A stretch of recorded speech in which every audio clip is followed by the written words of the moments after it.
a little bit back to the kid conversation. The idea of co-parenting can be hard.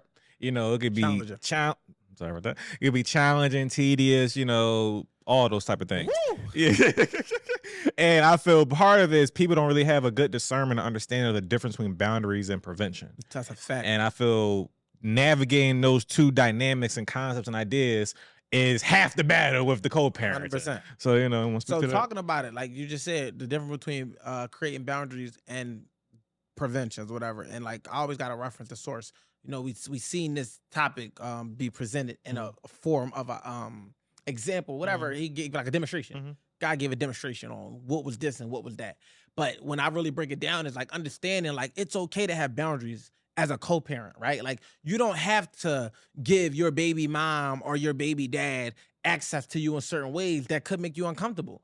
And that don't make you a bad parent. Like you don't have to say, oh, I got to answer all your calls, or I'm not letting you see your kid, or I got to communicate with you at these hours, or I'm limiting the access, especially during the infant stages and the toddler stages when they're not old enough to communicate on their own. It's about having boundaries within self that don't prevent them from being an active parent. So your boundaries can't consist of determining when they could be a parent, but your boundaries can consist of how you communicate with them. Your boundaries can't consist of how much they contribute financially, but your boundaries can consist of what you do or what you're willing to do, right? Because you can't be like, oh, I want you to put up 500, but I'm only willing to put up 100. It's like, no, you know what the math that is. Baby mom math. It's like, no, the boundary is, look, you know what? This is what I'm able to do. For me, the way I set a boundary is I had to tell, for me, the boundary was set. This is what I could do every week. As I make more money, I'll give more money. Do what you please within this budget, but you are not allowed to take or pre-spend my money.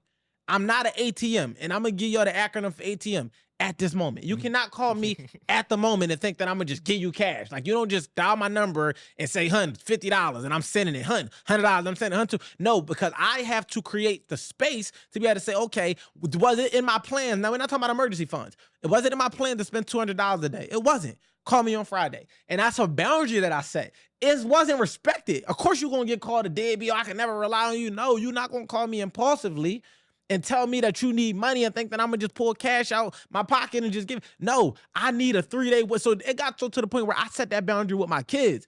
If you need something Friday, call me on Monday. It's not about if I have the money available to give you. It's about if the money can be moved at that time, because maybe it's there, but it goes to something else. And a part of becoming responsible as a man is being honest with myself about what I'm comfortable with doing, right? So when we think about the whole prevention versus the boundary thing, it's like the prevention would be, oh, well, you're not giving me this, so you can't see your kid. The boundary is that you can see a kid whenever you want, but don't call me after midnight because those are my hours to talk. And that's the thing that can help us get better as co-parenting, being able to understand that your other parent is allowed to have boundaries. Just because you have a kid with this person don't give you dominion over their life. It gives you dominion over the decisions that involve your kids.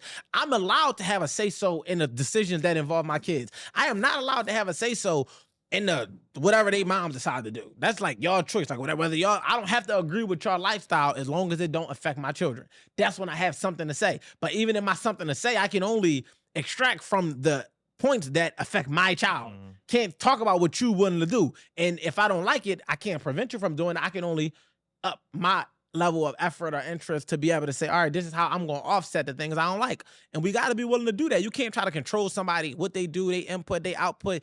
And no, you can control you. So if you don't like what somebody doing or how they moving, then alter how you moving to offset what you don't like about what they doing. And if it's not controllable, then you know what they say, man, learn to change the things we can't accept and accept